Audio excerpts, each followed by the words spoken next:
Hola, hello everyone. Here's another episode of El Podcast from Pittsburgh Latino Magazine, and I am Maria Manatu Matos, and I am super excited. I know I always say that a lot, but I am excited to be talking today with Lilly and Andrés, Lilly Abreu, Andrés Tapia-Urzúa, and they are planning and coordinating an amazing show, Borealis.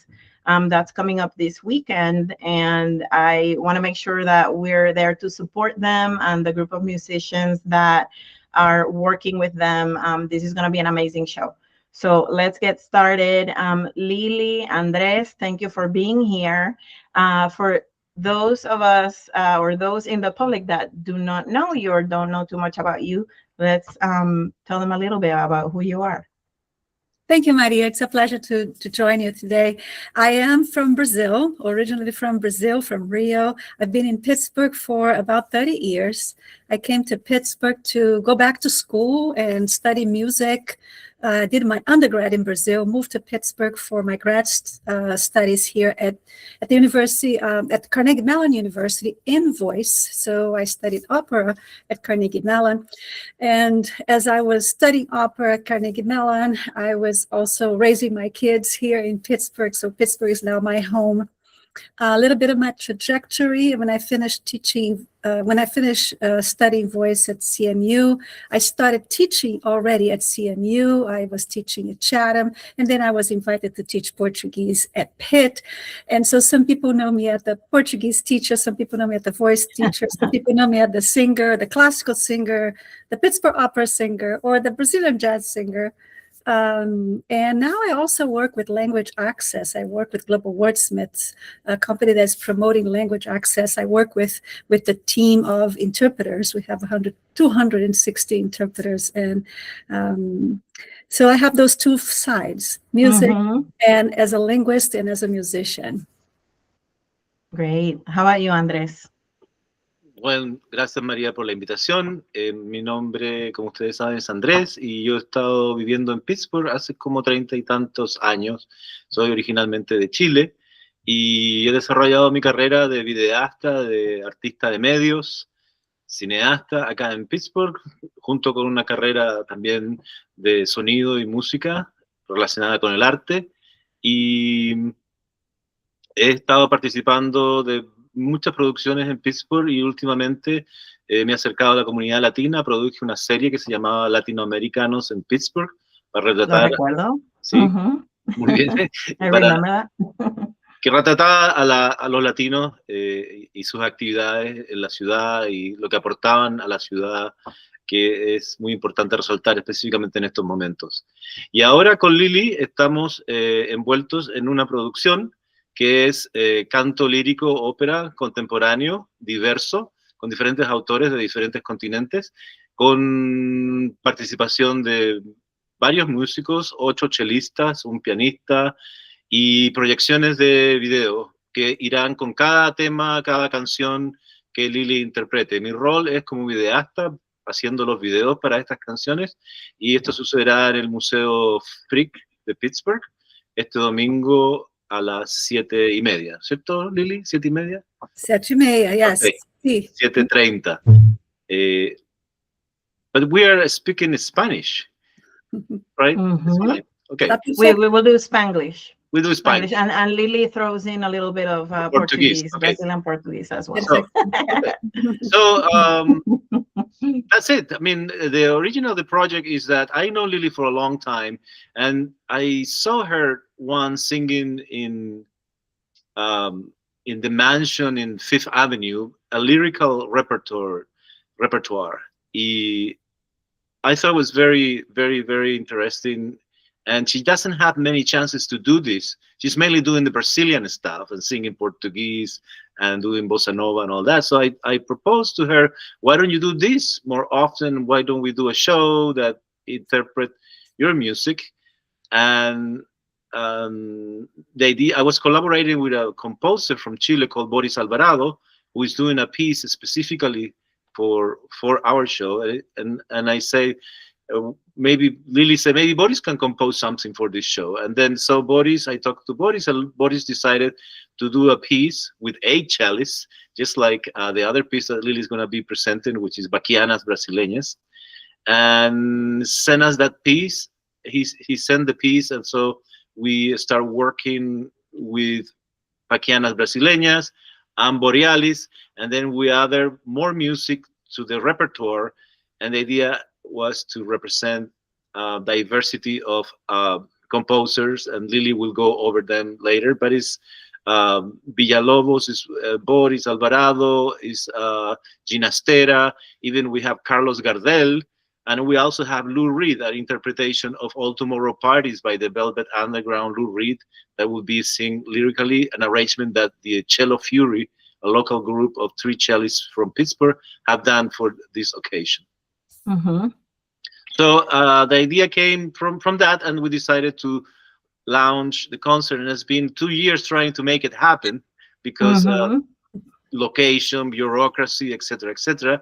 Getting 8 cellists is not that easy together in the same schedule, and finally this Sunday seems that it's going to happen. So you did it.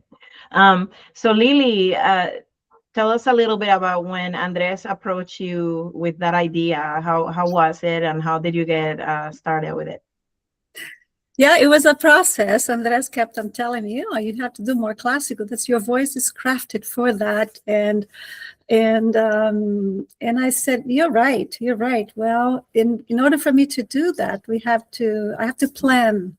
I have to come up with a project, and selected the songs. We selected the songs together.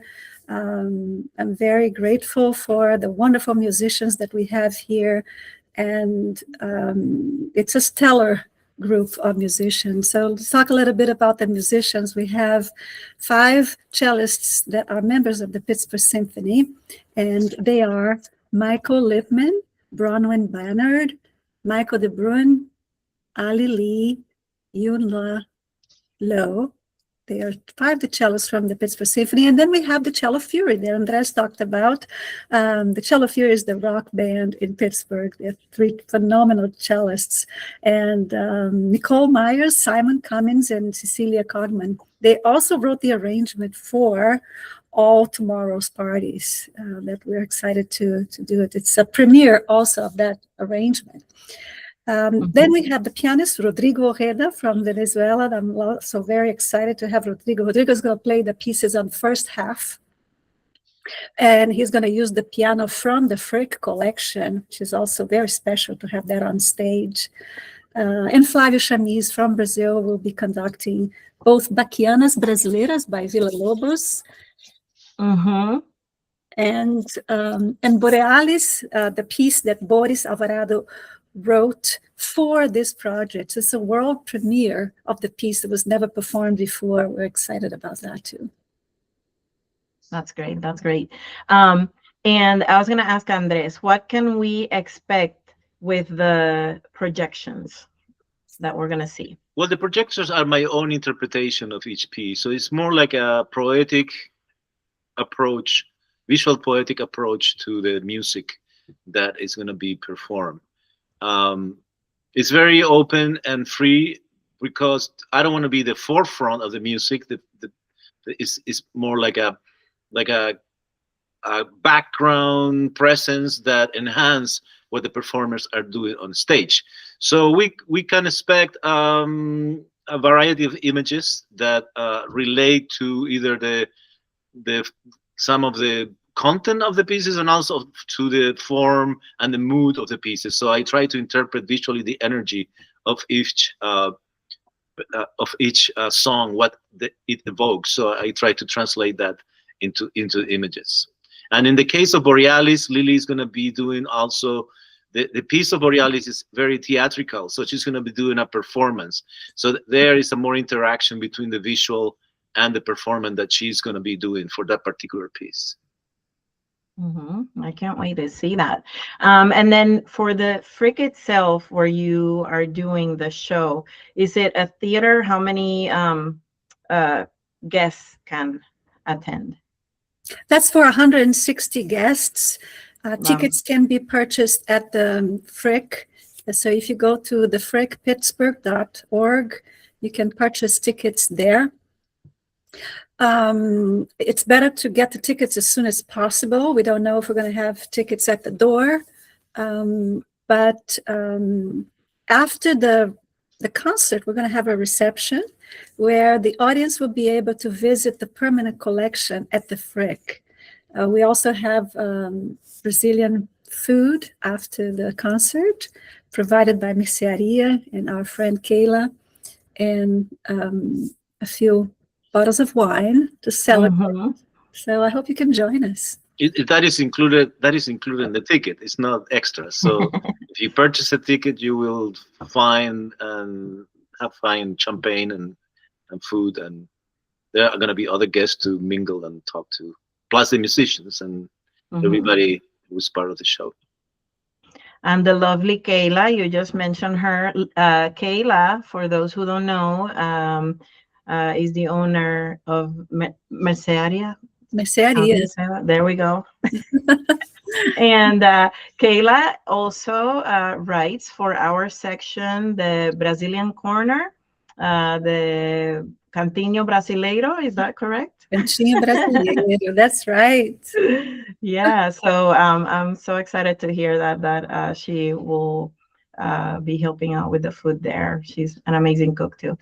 Yeah, and she's now a writer too. So I was featured in Cantinho Brasileiro. I think it was the first section that she did. Yes, she's an amazing woman.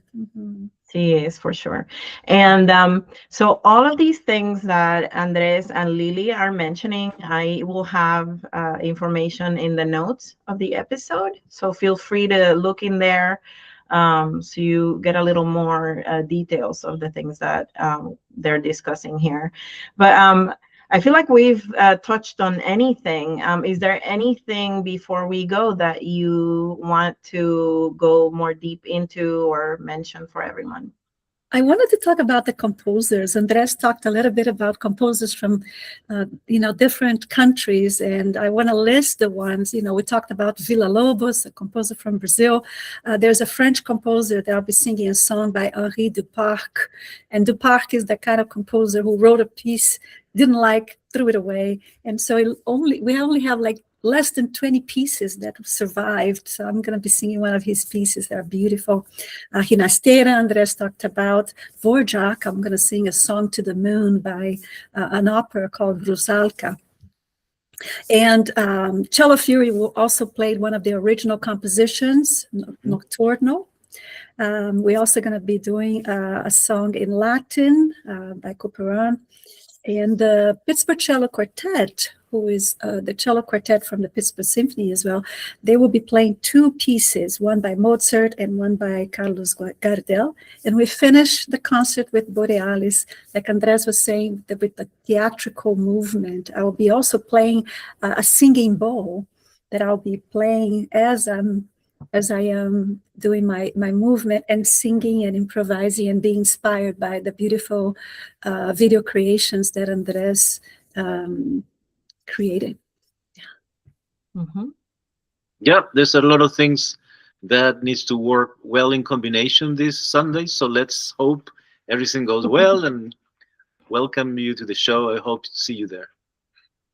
Yeah, I'm sure it's going to be beautiful. And again, here we have these amazing artists, and we need to support them, and the work that they do. It's what makes our community special here in Pittsburgh.